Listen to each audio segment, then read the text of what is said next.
En este módulo vamos a analizar sucintamente aspectos de contaminación del suelo y dándole una faz más que nada práctica. ¿Para qué estudiamos entonces la contaminación del suelo? Para determinar, por ejemplo, la existencia de un delito ambiental, para caracterizar un pasivo ambiental, para determinar la extensión de la contaminación en un determinado sitio y para presentar un plan de remediación.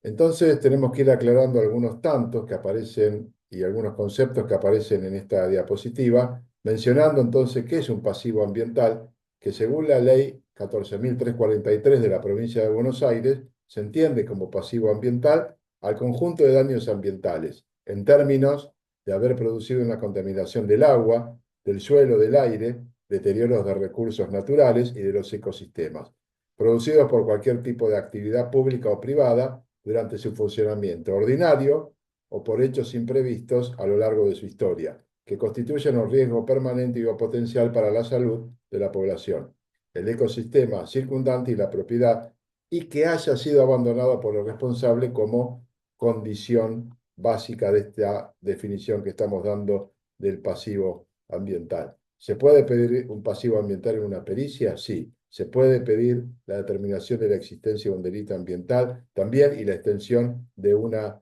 contaminación. Generalmente, las pericias están destinadas a hacer un diagnóstico de situación, por eso de los 4 puntos que tenemos puestos acá o que se observan acá, los 3 primeros son susceptibles de ser aplicados en una actividad pericial ambiental y presentar un plan de remediación generalmente es un trabajo profesional y no constituye una actividad de tipo pericial.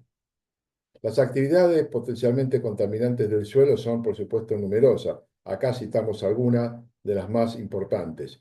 Industria química, transporte de sustancias peligrosas y sólidas y líquidas, transporte de combustible y estaciones de servicio, agroquímicos de diferente naturaleza, basurales, rellenos sanitarios, entre otras potenciales actividades que pueden producir esta situación. Aclaramos acá también algunos conceptos, porque acá estamos viendo que abajo de todo, en la parte final de esta diapositiva, están marcados basurales y rellenos sanitarios. El basural a cielo abierto no tiene ninguna relación con un relleno sanitario. Un relleno sanitario es un método de gestión aceptable para los residuos porque cuenta con control de emisión y con un impacto limitado al medio ambiente y la salud, mientras que los basurales, todo lo contrario, a cielo abierto, son exactamente lo opuesto a este concepto de relleno sanitario. Diferencias notorias entonces entre un relleno sanitario y un basural. Se observa entonces la diferencia que hay entre uno y otro, de los aspectos estéticos y cuidados al medio ambiente.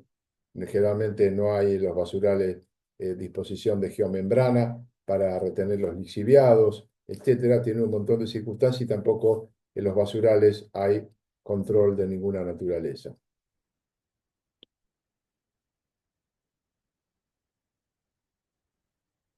La otra actividad potencialmente contaminante son las estaciones de servicio, que presentan un riesgo de contaminación a los suelos y a los cursos de aguas subterráneas, salvo que se monitoree en forma adecuada todos los valores de estanqueidad de estos tanques y que esté atento a las posibles pérdidas de los mismos.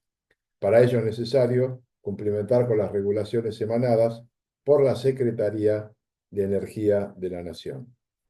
Los accidentes de transporte de mercancías peligrosas provocan en muchas ocasiones contaminación, tanto de suelos como de cuerpos receptores abiertos de agua. Acá vemos algunos ejemplos de vuelco, de actividades que se han producido a lo largo de estos últimos años en diversos puntos del país, que nos sirven entonces como ejemplo.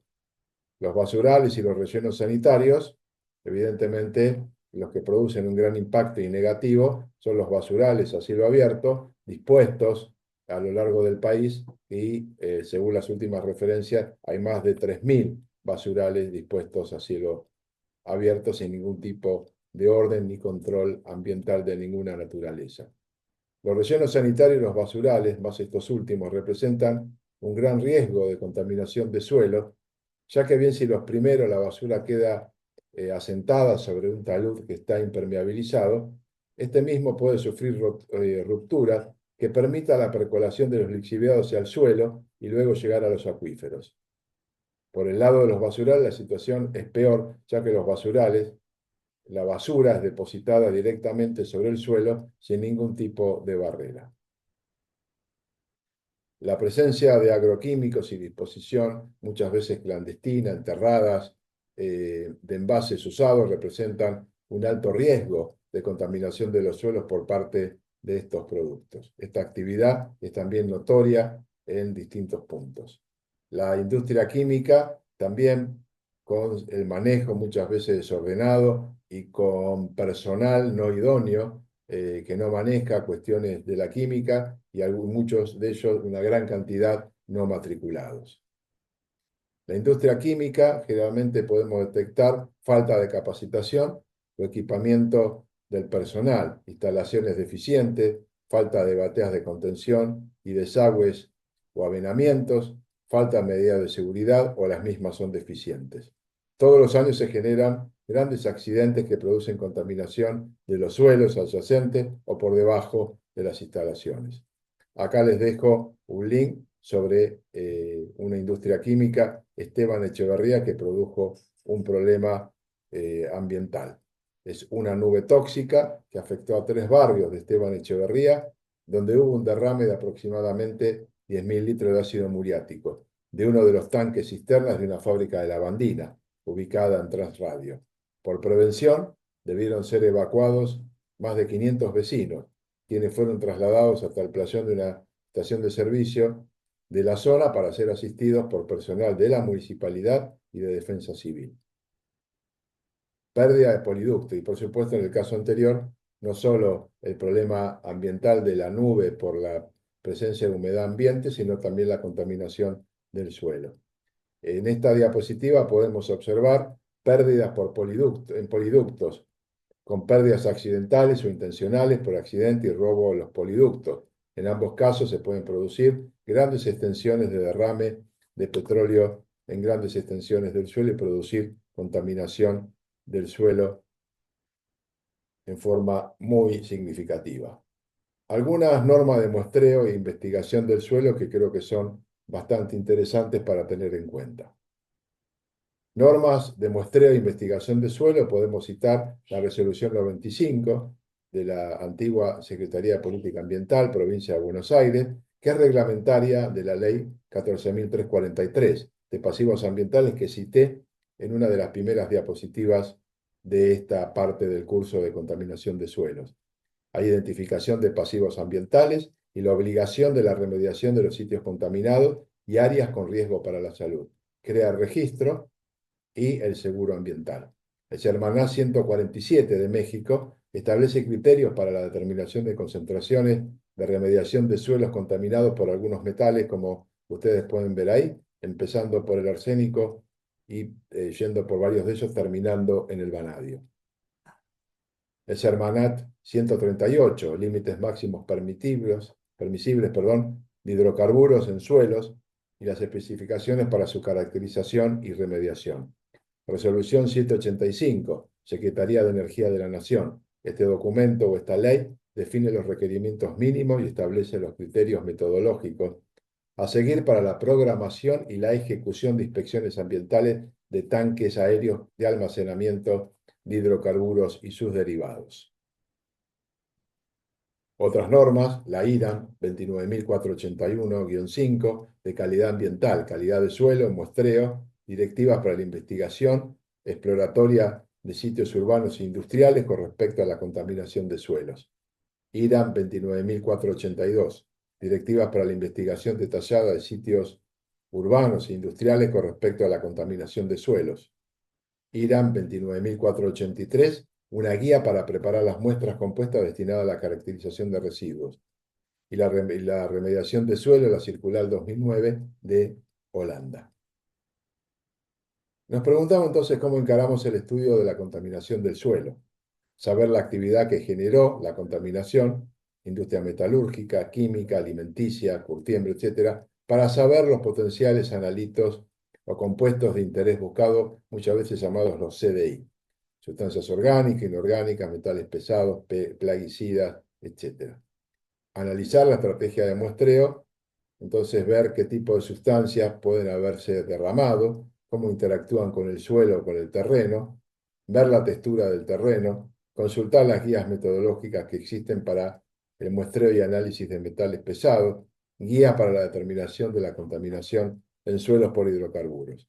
Una vez establecida la estrategia, sabiendo cuál es el compuesto de interés, tenemos que consultar con el laboratorio habilitado para muestras ambientales.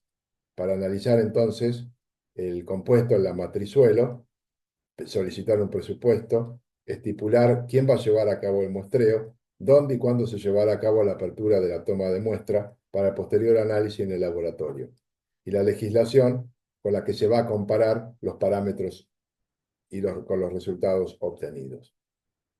Los analitos buscados y laboratorios se deben establecer bien claramente qué analitos vamos a buscar, qué metales pesados, órganos clorados, compuestos hidrocarburos policíclicos aromáticos. Una vez establecido claramente cuáles son, consultamos las páginas oficiales de los laboratorios, donde se encuentran registrados y autorizados en las páginas oficiales de autoridades ambientales locales. Por ejemplo, analizar hidrocarburos totales de petróleo, HAPS, hidrocarburos policíclicos aromáticos. Entramos, por ejemplo, en la página del Ministerio de Ambiente de la provincia de Buenos Aires y consultamos y entramos dentro de ese círculo donde dice consultas. De ahí vemos que aparece un ítem que recibe el nombre de registro y al ingresar en ese registro nos van a aparecer registros de distintos tipos, hasta llegar al que está circulado en el óvalo con laboratorios industriales habilitados. Entonces ahí, por ejemplo, tenemos un laboratorio, que es el Centro de Investigaciones Toxicológicas, que está en la Ciudad Autónoma de Buenos Aires, y tenemos un anexo de ese laboratorio que queremos seleccionar para ver dentro de este listado de laboratorios de análisis industriales qué tipo de análisis están ofreciendo. Entonces, ahí tenemos entonces la solicitud de habilitación, el CUI, la razón social y una serie de datos para contactarnos con el laboratorio, o sea, los datos del laboratorio. Luego, del resto del anexo con las matrices y determinaciones que se pueden hacer sobre ella, vemos el listado de los analitos, las matrices sobre las que se están trabajando, normas de análisis, límite de detección de los equipos de los que dispone el laboratorio. Se buscan los analitos que se quieren investigar en el tipo de muestra y nos cita la norma más relevante y más importante para utilizar. El contacto con el laboratorio, porque muchas veces el laboratorio hace el análisis o la toma de muestra y análisis, una vez ajustado y acordado el presupuesto, si nos encargamos nosotros de la toma de muestra, con un protocolo de toma de muestra requerido, qué conservante, envases, tiempo de conservación, etc. El horario de entrega de la muestra y el día y el horario y lugar de la apertura de la muestra. Si no nos encargamos de la toma de muestra, solo el día y horario y lugar de la toma de muestra a definir entonces. Los preparativos para la toma de muestra, palas para excavar, pala de jardinería, bolsas de plástico para hacer el cuarteo y homogenización de la muestra, un trépano según la profundidad que debo obtener la muestra, un tamiz para la granulometría para la muestra del laboratorio o para extraer objetos extraños al suelo, envase de boca ancha, GPS para dar la posición y la geolocalización de la muestra, conos para señalizar los puntos de muestreo, y en caso de tratarse de un basural o relleno sanitario, se va a requerir la presencia de una retroexcavadora para poder retirar basura y llegar al sustrato suelo. Bueno, acá tenemos algunas guías, como por ejemplo la norma mexicana para metales en suelo, una guía para planes de muestreo, que es bastante interesante, y ahí queda fijada abajo de todo el link correspondiente para hacer entonces el criterio de la búsqueda por internet de estas normas de muestreo para suelos de origen mexicano, que es muy interesante poder tocar. Y por otro lado, la norma para muestra de suelos la norma mexicana, la NOM 138, para hidrocarburos en suelo y sus especificaciones para caracterización y remediación.